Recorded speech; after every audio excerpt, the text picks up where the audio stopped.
भारत माता की जय, भारत माता की जय। देखो बच्चों, हम लोग आ गए हैं फंक्शन के अगले वीडियो पर और इस वीडियो में हम लोग पढ़ेंगे ऑन टू फंक्शन। ठीक है, ऑन टू फंक्शन।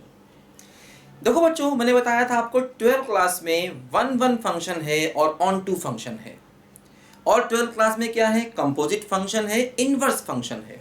फंक्शन की ये चार चीजें 12 क्लास में हमको पढ़नी होती हैं, लेकिन आईआईटी के लिए हमको सब कुछ पढ़ना है।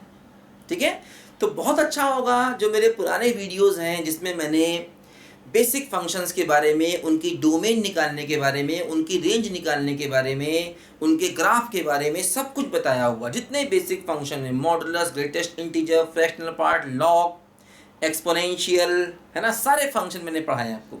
तो बहुत अच्छा होगा उनकी डोमेन, रेंज, उनके ग्राफ के मेथड आप देख लीजिए पहले, है ना। हालांकि 12 क्लास में चीज़ें बहुत ज़्यादा यूज़ नहीं होती। जैसे कि अगर आप केवल आप बोर्ड एग्ज़ाम देना चाहते हैं तो उसके लिए आपको बहुत डिटेल से पढ़ने की ज़रूरत नहीं है। अगर आप चाहते हैं कि मैं केवल बोर्ड पास कर लूँ, मुझे आईआईटी की तैयारी नहीं करनी, हालांकि अगर आप ये सोच रहे हैं तो आपकी सोच सही नहीं है।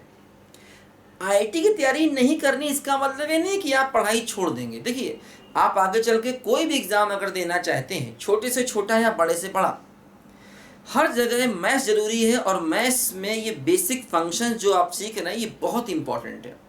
तो अगर आप ऐसा सोच रहे हैं कि मैं 12 पास करके निकल जाऊं, बाकी चीज़ें ना पढूं, तो आपकी थिंकिंग यहाँ पर सही नहीं है। आप चेंज करिए, आप सोचिए कि नहीं, मुझे सारी चीज़ें अच्छे से पढ़नी है, क्योंकि मैं कोई भी आगे कंपटीशन दूंगा। कंपटीशन ही नहीं, देखिए, अगर आप 12 के बाद इंजीनियरिंग करना चाहते हैं, बीएससी करना चाहते हैं, या बीसीए करना चाहते हैं, या बीबीए करना चाहते हैं, कुछ भी करना चाहते हैं, तो ये फंक्शंस और मैथ्स के बेसिक कॉन्सेप्ट आपको अच्छे से आने चाहिए। तो आपको सारे वीडियो पढ़ना चाहिए, ये मेरी आपको एडवाइस है। और फिर भी अगर आप केवल 12 की वीडियो पढ़ना चाहते हैं तो पढ़ लीजिए। 12th में केवल वन वन फंक्शन है, जो मैंने आपको पिछले वीडियो में सिखाया था और ये बताया था कि बोर्ड एग्जाम में कैसे करना है वन वन फंक्शन को। ठीक है, आज मैं आपको बताने जा रहा हूं ऑन टू फंक्शन। देखो बच्चों, on to function, on to function मैंने बताया था फंक्शन के कई सारे नाम है। जैसे फंक्शन को मैपिंग भी कहते हैं, ट्रांसफॉर्मेशन ऑपरेटर भी कहते हैं, पिछले वीडियो मैंने बताई थी ये बात आपको। अच्छा, ध्यान देना, ऑन टू का दूसरा नाम सरजेक्टिव भी है, सरजेक्टिव। ठीक है, ऑन टू का दूसरा नाम सरजेक्टिव भी है, बात समझे। तो देखिए यहां पर ऐसा है कि सरजेक्टिव फंक्शन, देखो बच्चों समझो ध्यान से। देखो यहां पर कोई भी फंक्शन ऑन टू अगर होगा तो उसके लिए बस एक छोटी सी कंडीशन है। क्या क्या कंडीशन है? कि रेंज को कोडोमेन के बराबर होना चाहिए। अगर रेंज कोडोमेन के बराबर है तो फंक्शन ऑन टू होता है। अब देखो समझो, आखिर ये कोडोमेन क्या होती है। देखो, स्टार्टिंग में जब मैंने आपको फंक्शन सिखाया था तो पहले ही वीडियो में बताया था कि ये रेंज क्या है, कोडोमेन क्या है, डोमेन क्या है, ये सब बातें मैंने आपको बताई थी। देखो क्या होता है बेटा, अच्छा होगा अगर आप उस वीडियो को देख लीजिए, स्टार्टिंग के वीडियो को, जो पहला वीडियो है फंक्शन का, उसमें आपको ये बातें और दिमाग में अच्छे से बैठ जाएंगी। देखो फिर भी मैं आपको थोड़ा सा यहाँ शॉर्टकट में समझा देता हूँ। जैसे कि मान लीजिए आप कोई फंक्शन लिखते हैं f from a to b। Generally function को ऐसे लिखा जाता है, और अगर ऑन टू चेक करना है तो फंक्शन इस फॉर्म में दिया होना चाहिए। ठीक है, तो उसमें क्या होता है, देखो अगर आप फंक्शन ऐसे लिखते हैं a टू b, जैसे कि कई बार क्या होता है, हम फंक्शन ऐसे लिखते हैं f from r to r और fx equal to x square plus 1, इस तरीके से फंक्शन कई बार लिखा जाता है। अच्छा, कई बार ये चीजें नहीं दी जाती, कई बार फंक्शन को सीधे लिख देते हैं ऐसे करके, fx बराबर एक्स क्यूब प्लस एक्स, कई बार ऐसा होता है। जरूरी नहीं कि वो इस तरीके से लिखे। अगर फंक्शन इस तरीके से लिखा है तो इसका मतलब ये हुआ कि उसने बता दिया है कि ये हमारा डोमेन है। डोमेन का मतलब ये हमारा x है, x आपको ये लेना है, और इसको कहा जाता है कोडोमेन। इस टर्म को कहा जाता है कोडोमेन। कोडोमेन का केवल इतना यूज है कि जो रेंज है वो कोडोमेन का सबसेट होता है, subset. Range is subset of codomain. और रेंज क्या होता है? रेंज होता है y की वैल्यू। रेंज क्या होता है? रेंज होता है वैल्यूज ऑफ y। y की वैल्यूज को रेंज कहते हैं। जैसे कि x की वैल्यू को डोमेन कहते हैं, तो y की वैल्यू को क्या कहते हैं, रेंज। कोडोमेन का केवल इतना यूज है कि कोडोमेन जो है वो रेंज को अपने अंदर रखता है बस, यानी कि रेंज जो है वो कोडोमेन का सबसेट होना चाहिए। सबसेट का मतलब इक्वल भी हो सकता है, मतलब रेंज कोडोमेन से छोटा होगा या उसके बराबर भी हो सकता है। ये बात ध्यान दीजिए, क्योंकि इक्वल वाली चीजों को भी सबसेट कहा जाता है। समझिए बात को, सबसेट का मतलब या तो लेस होगा रेंज या कोडोमेन के बराबर भी हो सकता है। और अगर बराबर होगा तभी तो फंक्शन ऑन टू हो गया। अगर रेंज कोडोमेन के बराबर हो गया तो ऑन टू हो गया, और अगर रेंज कोडोमेन से छोटा हो गया तो ऑन टू नहीं हुआ। और नॉट ऑन टू को इनटू कहते हैं, ध्यान देना। अगर कोई फंक्शन नॉट ऑन टू है तो नॉट ऑन टू का दूसरा नाम इनटू भी होता है। जैसे नॉट वन वन को मैनी वन भी कहते हैं, समझे। तो रेंज जो है ये y की वैल्यूज होती है, जैसे डोमेन होती है x की वैल्यू, रेंज होती है y की वैल्यूज। और ये क्या हो गया, कोडोमेन हमेशा। तो देखो, अगर वो हमसे कह रहा है कि फंक्शन को ऑन टू चेक करिए, तो वो कोडोमेन हमें देगा, क्योंकि तभी तो हम चेक कर पाएंगे कि रेंज कोडोमेन के बराबर है कि नहीं। कोडोमेन उसको देना चाहिए, मतलब फंक्शन को ऐसे लिख के देना चाहिए। लेकिन फिर भी अगर वो कभी कोडोमेन ना दे तो कोडोमेन को r मान लेना चाहिए। r का मतलब रियल नंबर, ये ध्यान रखो। If codomain not given, if codomain not given then consider, ठीक है, consider it as r। r का मतलब रियल नंबर। अगर कोडोमेन नहीं दिया जाए तो उसको हम रियल नंबर मान लेते हैं। और हाँ, डोमेन, और डोमेन ना दिया जाए तो डोमेन तो निकालना हमने सीखा है भाई। कोई फंक्शन का डोमेन ना दिया जाए तो हम डोमेन निकाल देते हैं। अगर ऐसे लिख के दिया, इसका मतलब डोमेन उसने बता दिया आपको। ए का मतलब डोमेन, मतलब x की वैल्यू बता दी। और हाँ, रेंज वो कभी नहीं देता। ये देखो, अगर उसने फंक्शन को ऐसे लिखा तो क्या क्या बताया, तो उसने डोमेन बताया और कोडोमेन बताया, रेंज थोड़ी बताया। रेंज वो कभी नहीं बताता, रेंज हमेशा ही हमको निकालना पड़ता है। तो कोडोमेन चेक करने, सॉरी ऑन टू चेक करने के लिए हमें फंक्शन का रेंज तो निकालना ही पड़ता है। और रेंज निकालने के लिए तरीके देखो मैंने बताए हैं, सारे फंक्शंस के मेथड मैंने बताए हैं, है ना, कि रेंज कैसे कैसे निकालते हैं। उसके मैंने कम से कम 8-10 वीडियो अपलोड किए हैं रेंज निकालने की। बहुत इंपॉर्टेंट है ये कॉन्सेप्ट, क्योंकि ऑन टू चेक करने के लिए रेंज निकालना बेटा आना ही चाहिए। तो अच्छा होगा वो वीडियो पढ़ लीजिए। हालांकि 12th क्लास में उतना डिटेल से नहीं आता है। 12th क्लास में देखो क्या क्या फंक्शन आएंगे, या तो लीनियर फंक्शन आएगा, या क्वाड्रेटिक आएगा, या रैशनल फंक्शन आएगा। रैशनल में भी लीनियर अपॉन लीनियर मैक्सिमम।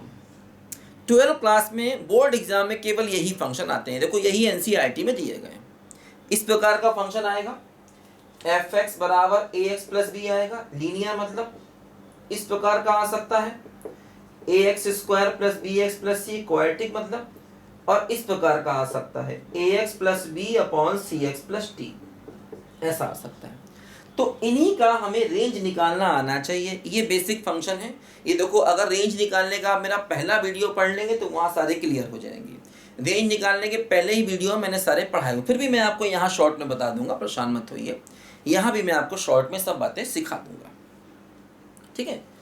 तो देखो बच्चों, क्या हुआ कि ऑन टू चेक करने के लिए फंक्शन ऐसे दिया जाना चाहिए, मतलब कोडोमेन मालूम होगा और रेंज हमें निकालना होगा। अगर रेंज कोडोमेन के बराबर आएगा तो ऑन टू होगा, और अगर रेंज कोडोमेन से छोटा आएगा तो नॉट ऑन टू होगा। नॉट ऑन टू को इनटू भी कहा जाता है। और हाँ, रेंज कोडोमेन से कभी बड़ा नहीं आ सकता, रेंज कोडोमेन से छोटा आएगा या बराबर होगा, क्योंकि रेंज कोडोमेन का क्या होता है, सबसेट होता है। अगर रेंज कोडोमेन से बड़ा आ गया इसका मतलब वो सवाल ही गलत है। फिर रेंज कोडोमेन से बड़ा कभी नहीं आ सकता। रेंज कोडोमेन का सबसेट होता है। सबसेट का मतलब या तो रेंज कोडोमेन से छोटा होगा या बराबर होगा। अगर बराबर हो गया तो फंक्शन ऑन टू, और अगर छोटा हो गया तो not on to. Not on to का मतलब इन टू, ठीक है। अगर कोडोमेन ना दिया जाए तो उसको आर ले लेते हैं, आर, और डोमेन ना दिया जाए तो डोमेन हम निकालना जानते हैं। फंक्शन का डोमेन कैसे निकालते हैं मैंने आपको सिखाया। और हाँ, रेंज कभी नहीं दिया जाता, रेंज हमेशा ही हमको निकालना होता है। रेंज निकालेंगे और कोडोमेन से उसको कंपेयर करेंगे, इक्वल हो गया तो on to, otherwise not on to. ठीक है, लिखो पहले बच्चों ध्यान से, देखो मैं एग्जांपल करके बताता हूं तो बात आपको दिमाग में बैठेगी। चलो बुलावा आया है, माता ने बुलाया है, जय माता दी। चलो बुलावा आया है, माता ने बुलाया है, हो मस्त हवाओं का एक झोंका ये संदेशा लाया है। चलो देखो बच्चों, ध्यान देना, रेंज निकालने के हम लोगों ने कई तरीके सीखे। मैंने बताया 12th क्लास में 3 प्रकार के फंक्शन आएंगे, लीनियर, क्वाड्रेटिक या रैशनल फंक्शन, जिसमें ऊपर भी लीनियर नीचे भी लीनियर। और इन तीनों की ही रेंज निकालने का जो पहला मेथड था x in terms of y, उससे निकल जाती है। ध्यान दो, x in terms of y से इनकी रेंज निकल जाती है। देखो बताता हूं मैं आपको, ठीक है। देखो जैसे कि मान लो मैंने एक फंक्शन लिया f from r to r, fx equal to x square plus x plus 1, और हमसे कहा जाएगा कि ऑन टू चेक करिए, ऑन टू है कि नहीं। ठीक है, मान लो आसान है। ये क्या है बोलो, कोडोमेन जो r है। ये क्या है बोलो, हमारा कोडोमेन जो कि r दिया गया है। अब हमें क्या निकालना होगा, रेंज, है ना। अब हमें निकालना होगा देखो रेंज। देखो इसी फंक्शन को हम 1 1 भी चेक कर सकते हैं, उसका तरीका मैंने आपको सिखाया। 1 1 का तरीका मैंने आपको सिखाया बेटा, उसका पहला वीडियो पढ़िए, वहीं मैंने बताया आपको डिटेल से 1 1 कैसे निकालते हैं। ठीक है, देखो रेंज कैसे निकलेगा। अब इसकी रेंज निकालने के मैंने कई तरीके बताए थे, क्वाड्रेटिक है, इसका रेंज ग्राफ से भी निकाल सकते हैं। ध्यान रखना, क्लास 12th में ग्राफ का यूज नहीं करना रेंज निकालने में भी। अगर आप बोर्ड एग्जाम दे रहे हैं तो बोर्ड एग्जाम में रेंज निकालने के लिए ग्राफ का यूज नहीं करना। क्या करना, देखो ये मेथड मैंने बताया था, इसको y मान लो। देखो ये मैंने रेंज निकालने का एक तरीका बताया था, है ना, जिसमें क्या करते हैं, x in terms of y निकालते हैं। x in terms of y मतलब x की वैल्यू को y के टर्म में निकालते हैं। यही मेथड केवल 12th क्लास में लग जाएगा रेंज निकालने के लिए, ध्यान रखना। सब सवाल इससे हो जाएंगे, बाकी आपको ग्राफ ये वो लंबे चौड़े जो मेथड थे किसी की जरूरत नहीं पड़ेगी। बोर्ड एग्जाम में ये टॉपिक बहुत ईजी है, बहुत ईजी, इतना ईजी कि हम 2 घंटे में तैयार कर सकते हैं। 1 1 पढ़ लिया, उसके भी 1 2 मेथड है। ऑन टू बोर्ड एग्जाम में ये टॉपिक बहुत ईजी है, लेकिन आईआईटी एग्जाम में ये टॉपिक उतना ही लेंथी और बड़ा है और इम्पॉर्टेंट भी बहुत है। मतलब अगर आप बोर्ड एग्जाम में इसको कम से कम मुश्किल 2 घंटे में 3 घंटे में तैयार कर सकते हैं इस टॉपिक को, पूरे फंक्शंस को। लेकिन ध्यान रखना, बोर्ड एग्जाम में रिलेशंस भी आता है, रिलेशंस एंड फंक्शन दोनों आते हैं। रिलेशन की देखो मेरी पूरी एक अलग प्लेलिस्ट है, रिलेशन मैंने अलग से पढ़ाया है बोर्ड के लिए, है ना। हालांकि रिलेशन जो है वो आईआईटी मेंस एग्जाम में भी आता है। ठीक है, रिलेशंस की एक अलग प्लेलिस्ट है, उसमें मैंने बताया है रिफ्लेक्सिव, सिमेट्रिक, ट्रांजिटिव, उसके सवाल कराए हैं, एनसीईआरटी के सारे सवाल कराए हैं। अभी बोर्ड एग्जाम के बच्चों के लिए भी मैं एनसीईआरटी के सवाल फंक्शन के बताऊंगा। मेथड क्या है पहले ये समझ लें, ठीक है ना। तो बोर्ड एग्जाम में रेंज निकालने का ये मेथड काम आ जाता है। देखो कैसे काम करता है मेथड, y मान लिया, अब इसको एक तरफ ले आओ, x square plus x plus 1 minus y बराबर 0। देखो हम क्या करेंगे, x की वैल्यू को y के टर्म में निकालेंगे। कैसे निकालेंगे, देखो a कितना है 1, b कितना है 1 और c कितना है 1 माइनस वाई।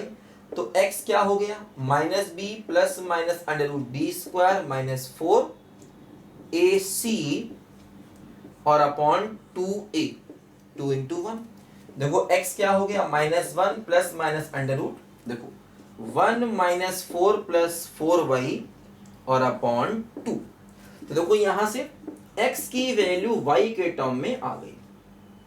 देखो ये क्या हो गया, 4y माइनस 3 अपॉन 2। देखो ध्यान दो, ये मेथड इसलिए भी इंपॉर्टेंट है, आगे चल के अभी हम इनवर्स फंक्शन पढ़ेंगे तो वहां भी यही काम करना पड़ता है, x in terms of y निकालना पड़ता है, ध्यान देना। और 12 क्लास में 12 के बोर्ड एग्जाम में इनवर्स फंक्शन है और उसके सवाल आते हैं, हमें करना भी है, ध्यान दो, ठीक है। तो x in terms of y आ गया, ठीक है। अब क्या होगा, देखो रूट के अंदर का टर्म पॉजिटिव करो तो 4y minus 3 greater equal to 0, तो y greater equal to 3y4। देखो यही इस फंक्शन के रेंज का आंसर आ गया, क्या बोलो, ये आ गया 3/4 से इंफिनिटी, ठीक है। और आप इसकी रेंज ग्राफ से भी निकाल सकते हैं, तरीका मैंने बताया, लेकिन आईआईटी में ग्राफ लगा सकते हैं, 12 क्लास में ग्राफ नहीं लगा सकते हैं। जो बच्चे ग्राफ जानते हैं वो ग्राफ से कर लें, आसानी से ग्राफ बन जाएगा। कितनी बार मैंने ग्राफ बताया, देखो इसका इजी फंक्शन है, ठीक है ना। अच्छा अब देखो बच्चों, रेंज ये आया, रेंज क्या आया बोलो, रेंज आया 3/4 से इंफिनिटी, लेकिन कोडोमेन क्या है r, तो रेंज कोडोमेन के बराबर नहीं है, रेंज कोडोमेन के बराबर नहीं है। इसका मतलब ये हुआ कि फंक्शन ऑन टू नहीं है, नॉट ऑन टू है फंक्शन, फंक्शन ऑन टू नहीं है, नॉट ऑन टू।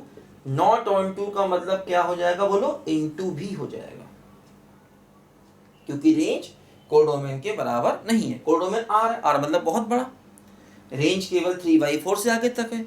आर में तो निगेटिव नंबर भी आएंगे, बोलो आर तो सब कुछ होता है, पॉजिटिव नेगेटिव जीरो सब कुछ होता है, लेकिन यहाँ पर रेंज आपका ही है, कोडोमेन के बराबर नहीं है, तो इसका मतलब फंक्शन कैसा हो गया बोलो, नॉट ऑन टू हो गया। बात समझे। तो ऐसे करके हम 12 के क्लास में तो बहुत आसानी से ये हो जाएगा, बस आप इसी मेथड से हमेशा रेंज निकालिए और कोडोमेन से कंपेयर कर दीजिए। बात समझे, बहुत इजी है, बहुत इजी है, ठीक है। लिखो जल्दी से,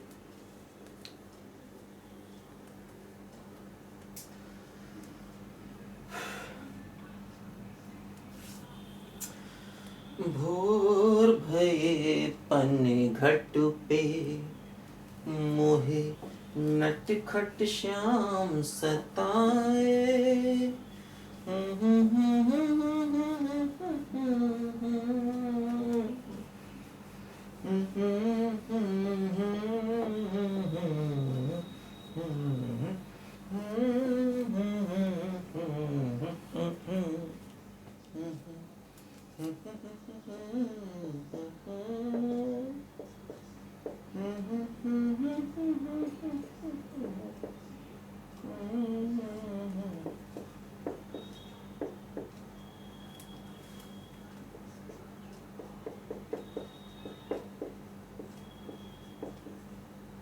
देखो ये फंक्शन हमें दिया गया, ये 12 क्लास का बहुत इंपॉर्टेंट सवाल है, 12 क्लास में अक्सर ये सवाल आता है, बोर्ड एग्जाम का ये बहुत इंपॉर्टेंट सवाल है, ध्यान देना।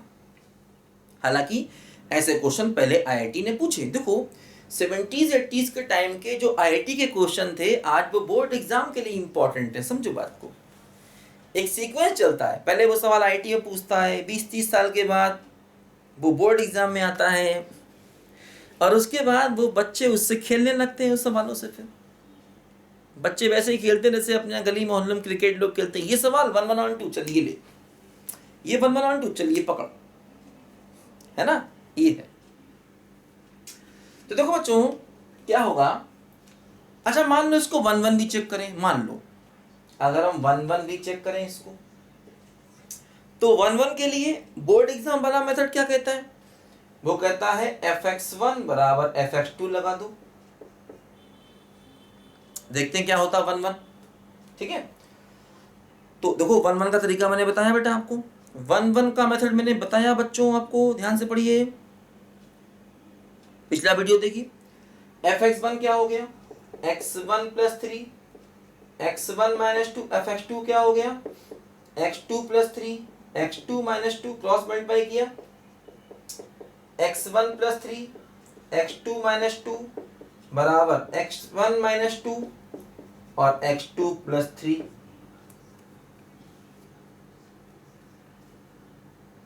ठीक है। करो multiply, x1 x2 - 2x1, 3x2 - 6, x1 x2 3x1 minus 2x2 minus 6। देखो ये इससे कैंसिल, ये इससे कैंसिल। देखो 3x1 इधर लाएंगे तो क्या हो जाएगा, माइनस का 5x1, इधर लाएंगे तो क्या हो जाएगा, माइनस का 5x2। तो x1 बराबर क्या हो गया, x2। यही तो हम चाहते थे। देखो 1 1 आ गया, fx1 इक्वल टू fx2 को लेके चले, x1 इक्वल टू x2 आ गया, तो फंक्शन कैसा हो गया बोलो, 1 1 हो गया। ठीक है, अब देखो इसकी रेंज निकालने, क्योंकि ऑन टू के लिए बेटा रेंज चाहिए होगा। देखो ये इसका कोडोमेन है, देखो ये इसका डोमेन दे दिया इसने, ये क्या है डोमेन और ये क्या है कोडोमेन। देखो डोमेन ऐसा क्यों दिया, क्योंकि x बराबर 2 पर फंक्शन डिफाइन नहीं होगा, तभी देखो इसने डोमेन इसका ऐसा दिया हमको। क्योंकि अगर तुम इसका डोमेन निकालोगे तो x बराबर 2 पर फंक्शन डिफाइन नहीं होगा, क्योंकि देखो x बराबर 2 पर डिनोमिनेटर 0 हो जाएगा, तभी देखो इसने डोमेन ऐसा दिया। और ये दिया इसका कोडोमेन। तो अब हम इसका रेंज निकालने जा रहे हैं। देखो रेंज निकालने का तरीका क्या होगा, y इक्वल टू, इसको लिख लो x plus 3 upon x minus 2। मैंने बताया रेंज निकालने का तरीका, ये रेशनल फंक्शन है, रेशनल फंक्शन में वैसे भी रेंज निकालने का सबसे अच्छा मेथड होता है x in terms of y। Range निकालने का रेशनल फंक्शन में सबसे अच्छा मेथड होता है x in terms of y, जो कि 12th में भी लग जाता है ना। 12th क्लास में रेंज निकालने का यही तरीका सबसे अच्छा है, x in terms of y। बाकी IIT के लिए रेंज निकालने के मतलब कितने तरीके बताए आपको, सब लगा सकते जो समझ में आए। देखो yx माइनस 2y बराबर x प्लस 3, x एक तरफ लाओ कॉमन लिया, y माइनस 1 बराबर 3 प्लस 2y। देखो x क्या हो गया, 3 plus 2y upon y minus 1। देखो अब यहां पर सोचो y 1 नहीं हो सकता, तो इसका मतलब देखो जो हमारा रेंज आ गया वो क्या आ गया, रेंज आ गया r माइनस 1, जो कि देखो कोडोमेन के बराबर हो गया। देखो यही हमारा कोडोमेन है ना, वही रेंज है। तो इसका मतलब ये फंक्शन कैसा हो गया बोलो, ऑन टू हो गया। तभी देखो उसने कोडोमेन ऐसा दिया और डोमेन ऐसा दिया। ठीक है, अच्छा 1 1 के लिए तुमने ये तरीका लगाया, तुम डिफरेंशिएशन का मेथड भी यूज कर सकते हो 1 1 के लिए, लेकिन 12th में नहीं। 12th क्लास में 1 1 के लिए यही मेथड यूज करना है। देखो मैंने बताया बेटा, या x और y वाला मेथड यूज करना है, समझ लो अच्छे से। और हाँ 12th में रेंज निकालने का भी यही मेथड यूज करना है, x in terms of y, graph वगैरह नहीं। और वैसे भी रैशनल फंक्शन में रेंज निकालने का ये सबसे अच्छा तरीका होता है। IIT में भी अगर ये सवाल आएगा तो रेंज निकालने के लिए ऐसे ही करना होगा, क्योंकि इसका ग्राफ बनाना मुश्किल होगा। रैशनल फंक्शन के ग्राफ मैं तुमको सिखाऊंगा अभी आगे। तुमने काफ़ी ग्राफ सीखे, लेकिन इस प्रकार के फंक्शन ग्राफ तुमको भी सीखना बाकी, मैं सिखाऊंगा भी आपको। ठीक है, लेकिन ध्यान दो कि रेंज निकालने का ये सबसे अच्छा तरीका होता है रैशनल फंक्शन में। ठीक है, देखो जैसे अगर मैं 1 1 का दूसरा तरीका यूज करता हूं, डिफरेंशिएशन वाला मेथड, देखो वो क्या होता है उसको भी समझ लें हम लोग। देखो इसको हमने y मान लिया, अब इसको करो डिफरेंशिएट। देखो ये न्यूमरेटर अपॉन डिनोमिनेटर है, तो इसका डिफरेंशिएशन का फार्मूला याद है बच्चों, क्या होता है, denominator into D by D x of numerator minus numerator D by D x of denominator upon denominator का स्क्वायर। देखो ये डिनोमिनेटर हो गया x माइनस 2, न्यूमरेटर का डिफरेंशिएशन 1 हो गया। न्यूमरेटर क्या है बोलो, x प्लस 3 है, डिनोमिनेटर का डिफरेंशिएशन देखो 1 हो गया, और अपॉन डिनोमिनेटर का स्क्वायर। बात समझे। देखो क्या हुआ, सिंप्लीफाई करो, x x कैंसिल हो जाएगा, ऊपर क्या हो जाएगा -5 अपॉन x माइनस 2 का स्क्वायर। देखो ये कैसा हो गया, निगेटिव, ऑलवेज निगेटिव, क्योंकि देखो होल स्क्वायर का मतलब पॉजिटिव, ऊपर -5 है, तो ये टर्म कैसा हो गया बेटा, ये टर्म हो गया ऑलवेज निगेटिव। और जो चीजें ऑलवेज निगेटिव है वो क्या होती है, स्ट्रिक्टली डिक्रीजिंग, यानी वो क्या होती हैं, 1 1 होती हैं हमेशा। तो देखो डिफरेंशिएशन से भी ये निकल गया इसका 1 1, है ना। क्योंकि नीचे होल स्क्वायर है लेकिन ऊपर -5 है, तो ये टर्म ऑलवेज निगेटिव हो गया। x की वैल्यू कुछ भी रखोगे ये निगेटिव ही आएगा। तो ऑलवेज निगेटिव मतलब डिक्रीजिंग, मतलब क्या हो गया बेटा, 1 1 हो गया, समझिए। ठीक है, तो ये 12th क्लास में काफी इंपॉर्टेंट क्वेश्चन माना जाता है, रैशनल फंक्शन, इसका 1 1 और ऑन टू चेक करना। ठीक है, तो ऑन टू में कुछ भी नया नहीं है, बस आपको रेंज निकालना है और कोडोमेन के बराबर देखना है कि नहीं है। कोडोमेन दिया जाएगा 12th क्लास में, तो 100% कोडोमेन दिया जाएगा, ध्यान देना, बल्कि आईआईटी में भी दिया जाता है। कोडोमेन जो है वो दिया जाएगा जब वो ऑन टू पूछेगा। जैसे किताबों में इधर उधर के पैकेजेस में अक्सर ऐसा होता है कि वो लोग कई बार कोडोमेन नहीं देते, लेकिन 12th में और आईआईटी दोनों में ही जब भी वो ऑन टू पूछेंगे तो कोडोमेन हमेशा देंगे, ध्यान देना। ठीक है, और अगर कोडोमेन कहीं पर ना दिया जाए अनफॉर्चुनेटली, दुर्भाग्यवश, तो फिर कोडोमेन को आर मान लेते हैं। आर का मतलब क्या है, रियल नंबर है बच्चों। तो 1 1 ऑन टू बहुत इजी है, बशर्ते हमें सारे बेसिक फंक्शंस आते हों। बस समझे, लिखो जरा बच्चों इसको ध्यान से।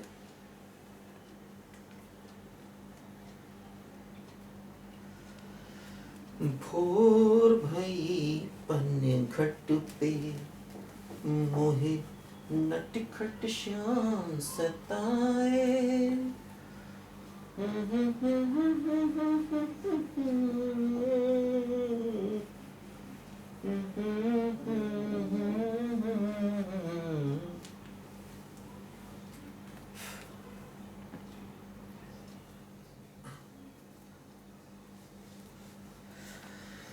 देखो बच्चों, हम लोग एक क्वेश्चन करते हैं।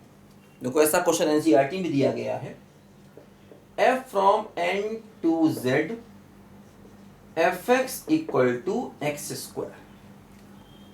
देखो n क्या है, natural number, 1 2 3 4 and so on. z क्या है बोलो, इंटीजर्स। इंटीजर्स क्या होता है, इंटीजर्स 0 भी, पॉजिटिव भी, निगेटिव भी, ये सब क्या होते हैं बोलो, इंटीजर्स। n है नेचुरल नंबर, z क्या है, इंटीजर्स। देखो 1 1 ऑन टू चेक करना है। क्या चेक करना है बोलो, 1 1 एंड ऑन टू चेक करना है। अच्छा एक बात और ध्यान दो बच्चों, अभी पिछले वाला सवाल जो हमने किया था रैशनल फंक्शन वाला, वो फंक्शन 1 1 भी था और ऑन टू भी था। ऐसे फंक्शन को बाइजेक्टिव भी कहते हैं, ध्यान देना।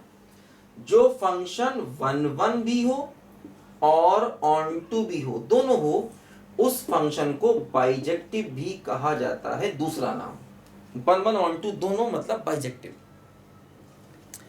खाली 1 1 है तो उसको इंजेक्टिव, खाली ऑन टू है तो उसको सर्जेक्टिव, और 1 1 ऑन टू दोनों है तो बाइजेक्टिव। बाई मतलब डबल, डबल जेक्टिव। इंजेक्टिव सर्जेक्टिव, दो जगह जेक्टिव जेक्टिव आया, और बाइजेक्टिव का मतलब डबल जेक्टिव मतलब ऑन टू, मतलब 1 1 ऑन टू दोनों।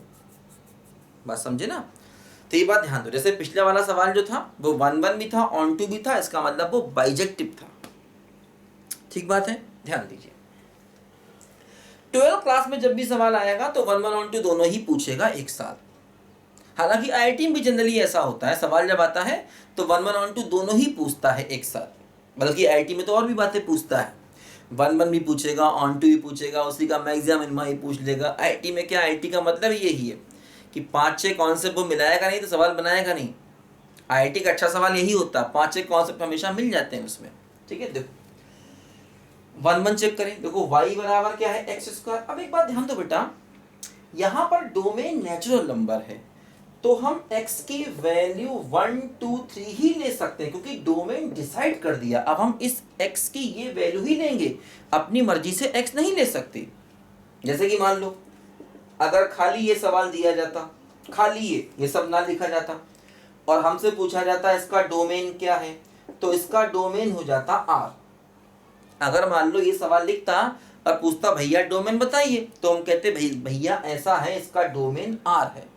क्योंकि जब डोमेन नहीं दिया जाता है तो अपनी तरफ से हम मैक्सिमम पॉसिबल डोमेन लेते हैं, और मैक्सिमम पॉसिबल डोमेन क्या हुआ, R, क्योंकि हमें यहाँ पर किसी वैल्यू से कोई दिक्कत नहीं है। क्योंकि यहाँ पर देखो कोई अंडर रूट नहीं है, कोई भी डिनोमिनेटर नहीं है, कोई भी लॉग नहीं है, कोई भी इनवर्स ट्रिग्नोमेट्री नहीं है। डोमेन निकालने के तरीके देखो मैंने बताया बेटा, सारे वीडियो हैं, उसमें मैंने बताया था कि डोमेन में किन किन बातों का ध्यान रखना पड़ता है, समझे। तो इसका डोमेन R है, क्योंकि x 0 हो, 1 हो, 2 हो, -1 हो, -1 लाख हो, हमें कोई समस्या नहीं है। तो अगर डोमेन ना दिया जाए तो हम मैक्सिमम पॉसिबल डोमेन लेते हैं, लेकिन समझो इस क्वेश्चन में डोमेन दे दिया गया तो हम बस वही लेके चलेंगे। अब हम x की वैल्यू केवल यही लेंगे, अपने मन से कोई और नहीं ले सकते। देखो अब अगर आप x को 1 रखोगे तो y क्या आएगा 1, x को 2 रखोगे तो y क्या आएगा 4, x को 3 रखोगे तो y क्या आएगा 9। देखो अब इस सवाल में देखो, इसमें जो इसका डोमेन है ना वो 1 2 3 4, मतलब डोमेन अलग अलग पॉइंट्स हैं, डिस्क्रीट पॉइंट्स हैं डोमेन में। तो इस सवाल को 1-1 चेक करने का यही मेथड सबसे अच्छा होता है, जिसमें हम एक्स वाई की वैल्यूज को देखते हैं। जब डोमेन इस प्रकार दिया जाए 1 2 3 4 एंड सो ऑन, है ना, डोमेन में डिस्क्रीट पॉइंट्स हो तो 1-1 का यही मेथड सबसे अच्छा मेथड होता है, ध्यान दो। अब यहां पर fx1 बराबर fx2 हमें कई बार गलत आंसर दे देगा, ध्यान देना, है ना। जैसे कि हाँ, अगर इसका डोमेन R होता तो फिर fx1 बराबर fx2 होता। जैसे कि मान लो अगर इस फंक्शन का डोमेन R ले लें तो देखो इसमें क्या होगा, y बराबर x स्क्वायर है, x को 1 रखोगे तब भी y 1, x को -1 रखोगे तब भी y 1। देखो ये मैनी 1 हो गया, क्योंकि 1 पर भी y 1 है, -1 पर भी y 1 है, दो अलग अलग x पर y 1 है, ये फंक्शन मैनी 1 हो गया, ठीक है। लेकिन चूंकि इसका डोमेन नेचुरल नंबर है तो हम यहां पर x की वैल्यू नेगेटिव ले ही नहीं सकते, बात समझे। अगर इसका डोमेन R होता या डोमेन ना दिया जाता, अगर डोमेन ना दिया जाता तब भी हम R ही मानते, R मानते तो 1 -1 ले सकते हैं और दोनों पर y सेम है तो ये फंक्शन में नहीं बना हो जाता। लेकिन इसका डोमेन नेचुरल नंबर दे दिया है तो हम x की केवल यही वैल्यू ले सकते हैं, और देखो इन पर y अलग अलग आ रहा है, इसका मतलब ये फंक्शन कैसा है बोलो, ये फंक्शन कैसा है बोलो, ये फंक्शन है 1-1। मतलब fx बराबर एक्स स्क्वायर, देखो दोनों जगह फंक्शन सेम है, बस केवल डोमेन का अंतर है। डोमेन का अंतर होने से देखो ये फंक्शन 1-1 हो गया और ये फंक्शन मैनी 1 हो गया, बात समझे ना। इसको fx1 बराबर fx2 से भी कर सकते हैं, लेकिन इसको करने का सबसे अच्छा तरीका यही होता है, x की अलग अलग वैल्यू रखो और y को निकालो। ऐसे क्वेश्चन एनसीईआरटी में भी दिए गए हैं तुमको, ठीक है, और बेसिक क्वेश्चन है, इंपॉर्टेंट क्वेश्चन है, हमें आने चाहिए, बात समझे। तो खैर हमने चेक किया और ये फंक्शन 1-1 आ गया, ठीक है। अब देखो इसका रेंज निकालें। अब देखो रेंज निकालने का भी यही तरीका, जो y की वैल्यू आ रही वही रेंज है। इस प्रकार के फंक्शन में जिसमें डोमेन जो है ना अलग अलग पॉइंट दिए गया, 1, फिर देखो 1 2 के बीच में बहुत गैप हो गया, 1 2 के बीच में इनफाइनाइट रियल नंबर आ गए, 2 3 के बीच में भी इनफाइनाइट रियल नंबर आ गए, तो देखो इसमें डोमेन गैप कर करके दिया गया है। तो इसमें रेंज निकालने का भी यही तरीका है। देखो क्या y की वैल्यू चाहिए, और y की देखो वैल्यू क्या क्या हो सकती है, 1 4 9 16 25 एंड सो ऑन। देखो ये हमारी y की वैल्यूज हो गई, और कोडोमेन z है, कोडोमेन क्या है बोलो z है, तो क्या रेंज कोडोमेन के बराबर है, नहीं। देखो जो रेंज है वो कोडोमेन से छोटी है ना, रेंज कोडोमेन से छोटा है, इसका मतलब ये फंक्शन क्या हो गया, नॉट ऑन टू हो गया। नॉट ऑन टू का मतलब ये फंक्शन कैसा हो गया, इनटू हो गया, बात समझे ना। तो इस तरीके से हम लोग इस प्रकार के फंक्शन को 1-1 ऑन टू चेक कर सकते हैं। हमेशा ध्यान देना यहां पर जो डोमेन है वो अलग अलग पॉइंट्स हैं, जैसे नेचुरल नंबर हो या डोमेन इंटीजर्स हो, अलग अलग पॉइंट्स हैं, अलग अलग पॉइंट्स हैं, मतलब x की वैल्यू 1 2 3। तो इसमें ये मेथड सबसे अच्छे होते हैं 1-1 चेक करने के भी और रेंज निकालने का भी यही मेथड होता है कि भाई y की वैल्यू निकालो। रेंज का मतलब होता क्या, y की वैल्यू। इसमें बाकी ग्राफ या x in terms of y से रेंज निकालोगे तो गलती करोगे, क्योंकि वो मेथड तब चलते हैं जब डोमेन R हो, डोमेन कंटिन्यूअस हो, मतलब डोमेन में सारे पॉइंट्स हो। जैसे मैंने कहा ओपन इंटरवल 1 to इन्फिनिटी, अब देखो ये कंटिन्यूअस डोमेन है, 1 से लेके इन्फिनिटी तक सारे पॉइंट्स हैं, तो इसमें वो मेथड ज़्यादा अच्छा रहता है। कौन सा, जिसमें हम x in terms of y निकाल के किया करते थे, रेंज निकालने का, है ना, या ग्राफ से देखा करते थे। इसमें चूंकि डोमेन में अलग अलग पॉइंट्स हैं, तो ऐसे में रेंज निकालने का भी यही तरीका सबसे अच्छा तरीका होता है। समझो इस बात को, लिखो इसको ध्यान से।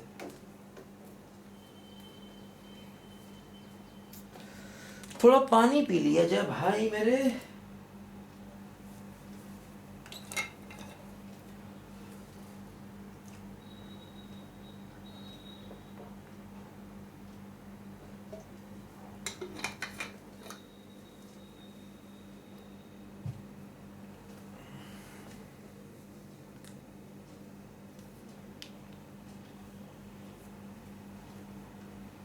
हाँ, चलो बच्चों आगे बढ़ें,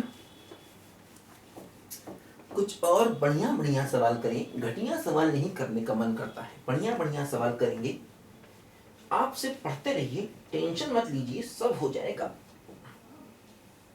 देखो मान लो हमने फंक्शन लिया f from r to r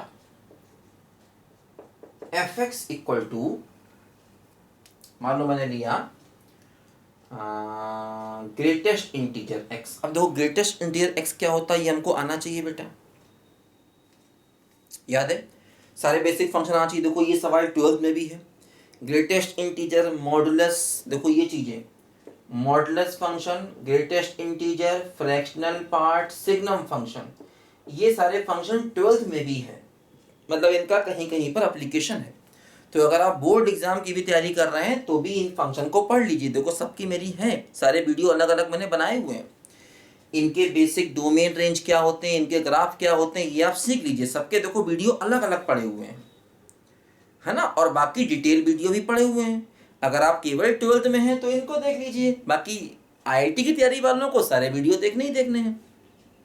जो बच्चे IIT की तैयारी कर रहे हैं उनको 12th का ही पढ़ना है और डिटेल भी पढ़ना है। देखो ये सारे वीडियो इसी प्लेलिस्ट में मेरे अलग अलग पड़े हुए हैं, अगर आप 12th में भी हैं तब भी इनके बेसिक वीडियो देख लीजिए, क्योंकि हर बार जरूरत पड़ेगी इनकी, हर टॉपिक में जरूरत पड़ेगी इनकी, ध्यान दो। देखो ग्रेटेस्ट इंटीजर मैंने क्या बताया था, ये बताया था मैंने, अगर x इंटीजर है तो y की वैल्यू उसी के बराबर होती है। x कोई भी इंटीजर है, 0 है, पॉजिटिव है, नेगेटिव है, तो y की वैल्यू उसी के बराबर होती है। अगर x इंटीजर नहीं है, मान लो 1.2 है, तो फिर ऐसे में y की वैल्यू उससे कम, यानी कि देखो 1 हो जाएगी। मान लो x 1.99 है तो y की वैल्यू हो जाएगी 1, मतलब अगर x नॉन इंटीजर है तो y की वैल्यू उससे लेस पर चली जाती है हमेशा, है ना, उससे लेस लेकिन इंटीजर। जैसे कि अगर x -1.3 है तो y क्या हो जाएगा, -1.3। अब देखो जैसे क्या होगा इसमें, समझो बात को ध्यान से, 0 -1 और ये है -2, है ना, यहां पर कहीं आएगा -2, तो -1.3 यहां आएगा, इसका ग्रेटेस्ट इंटीजर फिर से -2 हो जाएगा। हमेशा अगर पॉइंट्स में है तो उसका ग्रेटेस्ट इंटीजर लेस पर पहुंच जाता है, लेस पर लेकिन इंटीजर, समझे। तो देखो जैसे अब इस फंक्शन में हमको 1 1 चेक करना है, तो बहुत इजी है। देखो कैसे, ये ऐसे हो गया ना, y बराबर ग्रेटेस्ट इंटीजर x। देखो अगर हम x को 1 लेंगे तब भी y क्या है बोलो 1, अगर x को 1.1 लेंगे तब भी y क्या है 1, अगर x को 1.9 लेंगे तब भी y क्या है 1। तो बहुत से x पर y सेम है, सवाल खत्म। क्योंकि ये मेथड आप 12th में लगा सकते हैं, एक्स वाई वाला, ये एक्स वाई वाला जो मेथड है ये आप 12 क्लास में लगा सकते हैं, मैंने बताया ये लगा सकते हैं, और fx1 बराबर fx2 लगा सकते हैं। बाकी ग्राफ और डिफरेंशिएशन से बचना है 12th में, और बहुत मजबूरी में उसको लगा सकते हैं, ग्राफ और डिफरेंशिएशन दोनों मेथड को। अगर सवाल ना हो रहा हो, फंस गए हो, तो लगा सकते हो, क्योंकि सवाल छोड़ कर आए उससे अच्छा किसी भी मेथड से कर दें। एक कहावत है ना अंग्रेजी में, क्या, something is better than nothing. ठीक है, तो वही चीज़ है। तो देखो बच्चों, ये फंक्शन क्या हो गया, नॉट 1 1 हो गया, नॉट 1 1, यानी कि ये फंक्शन कैसा हो गया, बोलो, मैनी 1 हो गया। काफी इजी है। अच्छा, अब देखो ऑन टू के लिए बेटा क्या करना होगा, ऑन टू के लिए रेंज निकालना होगा, और कोडोमेन आर दिया गया है। देखो कोडोमेन, कोडोमेन दिया गया है, बोलो क्या, आर।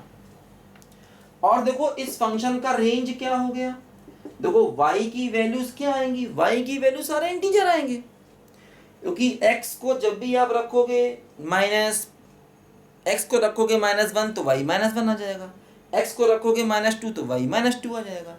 देखो y की वैल्यू में ऑल इंटीजर्स आ जाएंगे, इसकी रेंज में क्या होगा, बोलो, सारे इंटीजर्स आ जाएंगे, मतलब 0 1 2 3 -1 -2 -3 सब आ जाएंगे। लेकिन इसका कोडोमेन देखो r है, तो रेंज क्या है, बोलो, कोडोमेन के बराबर नहीं है, उससे छोटा है, क्योंकि r में तो पॉइंट्स वाले भी आएंगे, 1.2 1.3 सब रियल नंबर में आएंगे, लेकिन देखो रेंज में पॉइंट्स वाले नहीं आ रहे। तो मतलब क्या हुआ कि रेंज कोडोमेन के बराबर नहीं है, इसका मतलब ये फंक्शन नॉट ऑन टू है। ठीक है, नॉट ऑन टू, जिसको हम इनटू भी कह सकते हैं। ठीक है, तो काफी इजी है, ग्रेटेस्ट रेडियल का हमको आइडिया है, उससे हम कर सकते हैं आसानी से। जितने ही फंक्शन इस टाइप के, मॉडुलस हैं, फ्रैक्शनल पार्ट है, ये 4-5 फंक्शन, लॉग भी 12th में, हालांकि लॉग ग्राफ राफ उसका यूज नहीं होता है, बस लॉग की बेसिक प्रॉपर्टी आनी चाहिए कि भाई लॉग एक्स में एक्स कैसा होता है, पॉजिटिव, बस इतना ही काफ़ी है 12th के लिए। बाकी आईआईटी के लिए तो बेटा सब पढ़ना है।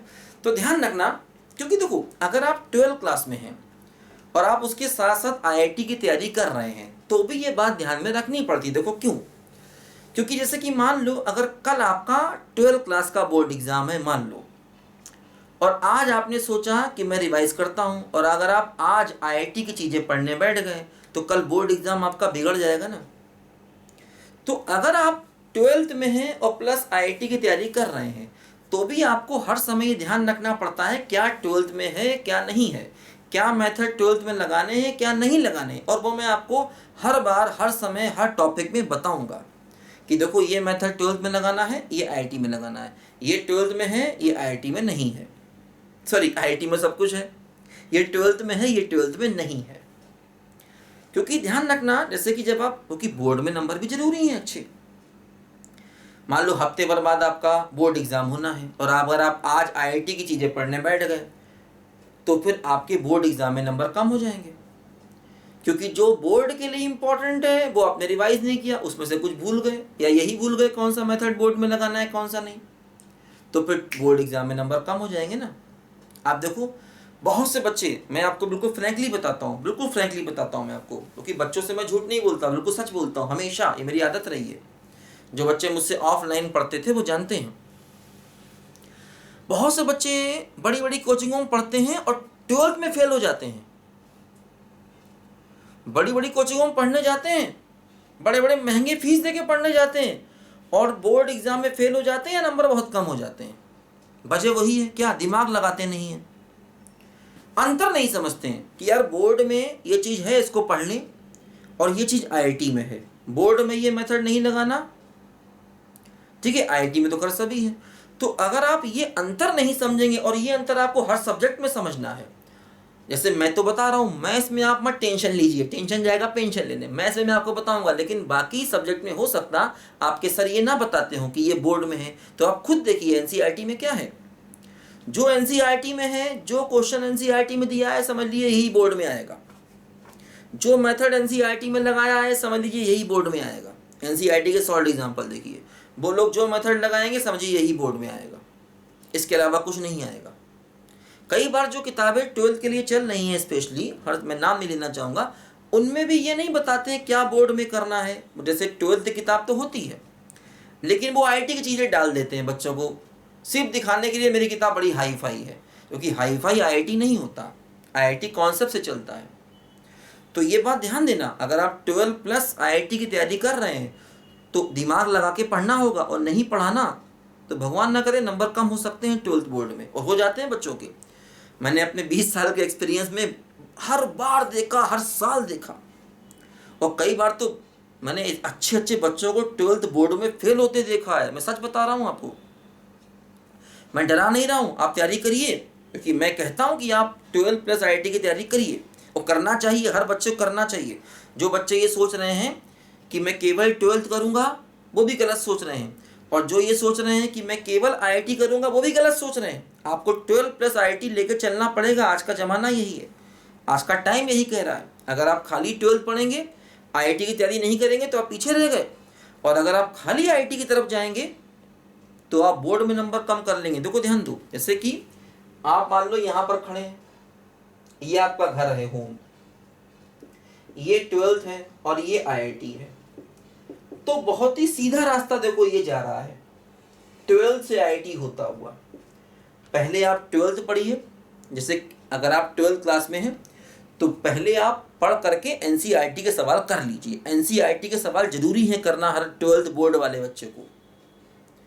अगर आपने एक बार एनसीईआरटी कर लिया, समझ लीजिए आपका 12th का जो है वो दिमाग पर से प्रेशर हट गया, और आप ये भी समझ गए कि 12th में क्या आता है, क्योंकि एनसीईआरटी में ये दिया है तो 12th में ये आता है। और उसके बाद आप उसी के अच्छे अच्छे सवाल करके आईआईटी की तैयारी कर लीजिए, क्योंकि सेम टॉपिक को पहले आप एनसीईआरटी से कर लीजिए, और एनसीईआरटी से करने के बाद आप उसके अच्छे अच्छे क्वेश्चन करेंगे, पुराने आईआईटी क्वेश्चन करेंगे, तो आप आईआईटी की तैयारी कर लेंगे। जो बच्चे इस रास्ते से जाएंगे वो गिरेंगे, बीच में गिर जाएंगे, और खैर इस रास्ते से तो जाना इम्पॉसिबल ही है ना। तो ये चीज़ें हैं, तो ये सीधा रास्ता जा रहा है 12 प्लस आईआईटी का। हर सब्जेक्ट में पहले आप जो भी टॉपिक पढ़ रहे हैं उसके एनसीईआरटी के क्वेश्चन जरूर जरूर जरूर लगाइए अगर आप 12th में हैं तो। और बल्कि आजकल कई सब्जेक्ट में तो एनसीईआरटी वैसे भी इम्पोर्टेंट है, खासतौर पे केमिस्ट्री में तो एनसीईआरटी वैसे भी इम्पोर्टेंट है। बायो वाले बच्चे तो एनसीईआरटी पढ़ते ही हैं केवल अपने पीएमटी के लिए। आप देखिए मतलब बायो में तो बच्चे डिमांड करते हैं, जो पीएमटी की तैयारी करते हैं वो भी डिमांड करते हैं कि मुझे एनसीईआरटी पढ़ाइए, क्योंकि केमिस्ट्री में तो आईआईटी में भी कई सवाल सीधे सीधे एनसीईआरटी से आ जाते हैं, मैथ्स में भी आते हैं। जैसे मैथ्स में भी कई टॉपिक एनसीईआरटी में अच्छे दिए गए हैं, जैसे आप देखिए प्रोबेबिलिटी एनसीईआरटी में काफ़ी अच्छी दी गई है, इनडेफिनिट इंटीग्रेशन ये एनसीईआरटी में ठीक दिया गया है, एप्लीकेशन ऑफ डेरिवेटिव में मैक्सिमा मिनिमा के सवाल एनसीईआरटी में अच्छे दिए गए हैं, जो आज भी कई बार आईआईटी पूछ लेता है उनमें से। तो एनसीईआरटी करना 12th के बच्चों के लिए बहुत मस्ट है, और मैं कराऊंगा आपको। जैसे देखो रिलेशन की मैंने एनसीईआरटी कराई, फंक्शन के भी मैं एनसीईआरटी क्वेश्चन अलग से कराऊंगा आपको, है ना। बहुत बेसिक बेसिक आप खुद ही कर लेंगे, उनमें जो ट्रिकी होंगे टफ होंगे मैं बता दूंगा सारे, आप कर लेंगे आसानी से, ठीक है। उनका मैं अलग एक बना दूंगा NCERT for function board exam, तो उसमें मैं एनसीईआरटी करा दूंगा आपको सारे सवाल। हर टॉपिक के एनसीईआरटी के क्वेश्चन मैं 12th क्लास का कराऊंगा, परेशान मत होइए आप। और 11 के बच्चे उनको 11 का भी कराऊंगा। हाँ 11 वाले बच्चे चाहे तो एनसीईआरटी ना करें, कोई दिक्कत नहीं, क्योंकि उन्हें कौन सा बोर्ड एग्जाम देना है, उन्हें तो अपने स्कूल का 11 क्लास का एग्जाम पास करना है ना, और वो तो पास हो ही जाएंगे। हालांकि कर ले तो अच्छा ही है एनसीईआरटी, क्योंकि स्कूल में 11 क्लास में पूछा जाएगा उनके एनसीईआरटी, समझे ना। तो इस तरीके से अगर आप पढ़ोगे तो हमेशा फायदे में रहोगे, ध्यान देना, नहीं तो दिक्कतों में आ जाओगे, ठीक है। तो खैर देखो बच्चों, हम लोगों ने ये एक सवाल किया 1 on 2 का ग्रेटेस्ट इंटीजर फंक्शन का, बाकी भी फंक्शन में हम लोग इसको लगा सकते हैं 1 on 2। देखो जैसे एक सवाल हम लोग सिग्नम फंक्शन का कर लेते हैं, एसजीएन फंक्शन देखो जो कि दिया गया है, इसमें तुम्हारे एनसीईआरटी में सवाल दिया गया है, ये सिग्नम फंक्शन वाला भी, उसका 1 on 2 चेक करना। देखो मान लीजिए अगर हमें एक फंक्शन दिया गया है fx बराबर ऐसे करके 1x positive -1x negative 0x equal to 0, इसी को हम सिग्नम फंक्शन भी कहते हैं। ये क्या है बोलो, ये है हमारा सिग्नम फंक्शन। इसको हम ऐसे लिखते हैं fx equal to mod x by x, x not equal to zero, zero if x equal to zero, है ना, एक ही बात है ये। इसी को शॉर्ट में S G N of x भी कहते हैं, इसी फंक्शन को। ये देखो मैंने बताया था, ये फंक्शन भी मैंने पढ़ाया है डिटेल से। देखो इसमें क्या होता है, x not equal to zero के दो केस हो जाएंगे, क्या, एक्स पॉजिटिव और एक्स निगेटिव। अगर x पॉजिटिव है तो मॉड x बराबर x हो जाएगा, अगर x निगेटिव है तो मॉड x बराबर माइनस x हो जाएगा। तो देखो ये फंक्शन क्या हो गया, ये फंक्शन हो गया x पॉजिटिव ले लो, मॉड x की जगह x लिख दो, तो क्या हुआ x अपॉन x, देखो ये 1 हो गया। x निगेटिव, देखो इसी में दूसरा case x negative, x negative में मॉड x की जगह माइनस x लिख लो और अपॉन x, देखो अपॉन x यहां भी है यहां भी है, क्योंकि मॉड x की आप केवल वैल्यू रख रहे हो ऊपर, तो ये क्या हो गया -1। और तीसरा केस x बराबर 0 पर फंक्शन की वैल्यू कितनी है, 0, देखो यही आ गया, फंक्शन की वैल्यू 1 -1 0, देखो यही